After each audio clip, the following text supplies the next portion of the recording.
Since I let everybody know that I was going with Zildjian, I have had a lot of people ask me about Zildjian, about the cymbals that I got, about why did I go with Zildjian, why did I leave Meinl, a ton of questions. So I thought I would just answer these all in kind of a blanket format. And I'm gonna do it in a series of 3 videos. And they're gonna be entitled Why Zildjian? The first one's gonna be about the ride cymbals, the second one's gonna be about the crashes, and then the third one is gonna be about the hi-hats. And that'll cover kind of all the cymbals that they sent to me and that we picked out whenever I went up to Boston. Now, first I need to explain, I was never with Meinl. For the past few years, I haven't been with any cymbal company. I've really enjoyed being able to just go and pick and choose what I felt my sound was. Now, it just so happened that in my collection, I had been playing a couple of Meinl cymbals here lately. So yes, you have seen them, but I've also got Zildjians that I've had for upwards of 20 years that I still play to this day, depending on what sound I'm wanting. So to give you a very quick synopsis of how the Zildjian thing came about, which I'm very happy about, by the way. I was working with Vic Firth, and my rep from Vic Firth contacted me and said, hey, are you with a cymbal company? Have you ever thought about Zildjian? And at that time, as you know, if you've been kind of following along, we've just kind of launched out Drum Better Daily, and I was just inundated with working on that. And I told him, I said, you know, I'm not with a cymbal company right now, but I can't really think about that right now. Let me get back to you. And so a few weeks went by, and finally I pinged him back and I said, you know what, go ahead and pass my information along. I've got a little break. Let's, you know, at least get the conversation started. Because I wasn't 100% sure that I could go with a company and find my sound. And I'm real honest with you. I don't pair up with a company unless they are my sound, unless it's what I truly want to play. It's why I left my last stick company, because Vic Firth was just, I was willing to just pay for it and not represent I just wanted to play those sticks because I felt like they expressed me. And so we started talking. Aaron contacted me from Zildjian, and we began talking, and I liked what he was saying a lot about education and the direction they were headed. So the next step was, well, we got to get some cymbals. And so he said, you know, let's send you out some. I told him, I said, I have a really hard time ordering cymbals online. I said, so is there a way that we can do this where I can hear them? He said, well, we can trade them back and forth. And we kind of brainstormed. He said, you know what, just come up here. Let's fly you up here, and then you can hear what all we have and see the factory and see how things run. So that's what happened. They flew me up to Boston, and I spent a whole day there with Aaron. I got a factory tour for a couple of hours, which was just amazing. Let me tell you something. This company has been around for 400 years. It's been family owned that entire time, 16th generation. Okay, it's the oldest family owned business in the United States. There's a lot of history there. Gene Krupa, Buddy Rich, they played these guys. So, you know, you're walking around these halls and I almost felt like I'm stepping on hallowed ground because they've been around so long. So going through their factory really gave me a great look. They went in depth and really went in detail to show me all their processes, how they make the cymbals, and the care they take in making sure that they have quality control. I mean, there's 3 or 4 phases it goes through, and if at the last phase it fails, they send it back. And they are really honed in on an acceptable sound for whatever line of cymbals they're making. And so we got to spend about, I guess, 4 hours going through cymbals and picking and choosing, and I just had a blast. They're just real stand-up people. So I now have these cymbals, and I want to let you know about them. That's what this is going to be about. I'm going to kind of go through. I have 7 different ride cymbals, all representing different sounds, all hand-picked. And I love the sound of every one of them for different reasons. So I'm just going to kind of go through them. I'll play them a little bit for you, explain what they are, let you get a look at them. And hopefully you'll grow to love the sound as much as I absolutely love the sound that I have at this moment. Now, first up is this K-Custom Dark Complex Ride. It's 22 inches. And the thing I love about this is I can get real close, but you can see it's got these patterns on it that I love. But as well, it has these huge ridges. And if you look at it, you can see large bumps in it. There's one right there. And if you look on the back, you can see that's something that they do. It's called a cluster hammer. And I love it. All the cymbals that I have that have that cluster hammer on them have this crazy projection, and I'm able to build to a really great washing tone.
Still in the K family, we have a custom, a 21-inch custom special dry ride.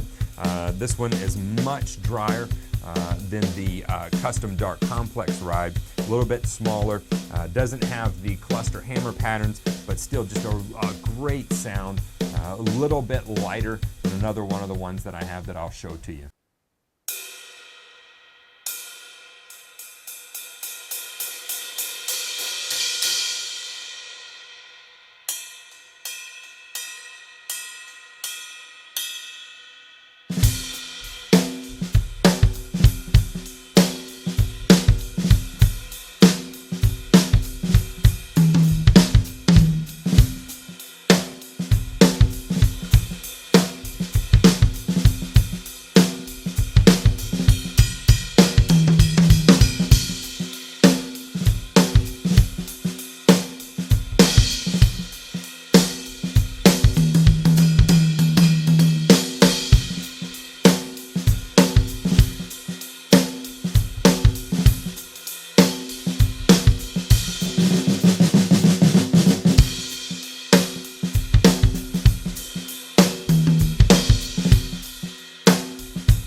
Now we're on the Constantinople line. This is a 22-inch Renaissance. I have a 20-inch and a 22-inch, and they both have different tonal qualities to them that I love. This is quickly becoming one of my go-tos. I love it. It washes really easily. It just has this great tone to it. You can build with it. It's very responsive to whenever I hit it. I just really, really love this cymbal.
Another one in the Constantinople line is this 22-inch Bounce. This is a lighter sound than the Renaissance, although similar in tone. It's lighter to me. It's got an airier feeling to it. It still has the cluster hammerings, as does the Renaissance. They both have that cluster pattern, as well as this has got that circling, obviously, machine lathe look to it as well.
I picked up a 20-inch Kurobe. These are very simple looking, but really warm sounding. To me, to my ear, it's a throwback to like the 70s, a very just warm, mellow tone to it.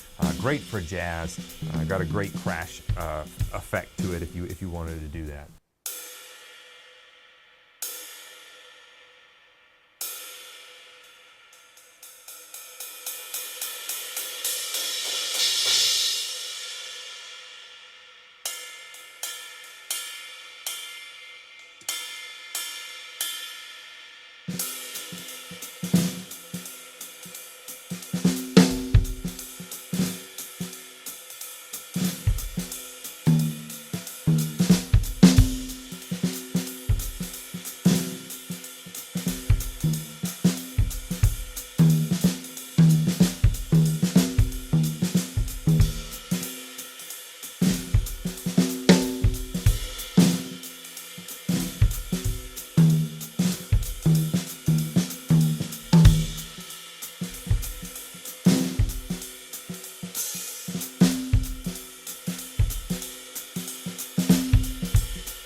This one is fast becoming one of my absolute favorites. It's the custom high definition RIDE. It's 22 inches, it's a K, and it is so dry I think it actually sucks sound out of the air. I mean, it is dry, and I love that. I love mounting the Renaissance as well as this one beside it, and that way you have the best of both worlds. You have this super washy cymbal, and then you have this very, very dry Jack DeJohnette sounding type of cymbal. It's very articulate, very responsive. It's quickly becoming one of my favorites.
And that's it. I just wanted to give you an overview of what all they have to offer, what I handpicked, and what you'll be hearing on the videos and in the lessons from now on. This past week saw me launching Drum Better Daily. If you haven't checked it out, follow the link below. It's the way I work through lessons in my own practice time, and it is the best, most methodical way I know for you to see daily progress in your drumming. Don't forget, June 15th, 12 p.m. Central Daylight Time, I am live streaming a free lesson, Deliberate Practice for Daily Growth. You're gonna leave there with worksheets, with tools that you can put into place in your practice time that are gonna help you. The sign up link is below, and it's 100% free. Be sure and tune in here every Sunday, Monday, and Wednesday for new uploads. Go hang out with me on Instagram, Facebook, Twitter, or YouTube. But regardless of what you do, I'll see you here in the next video.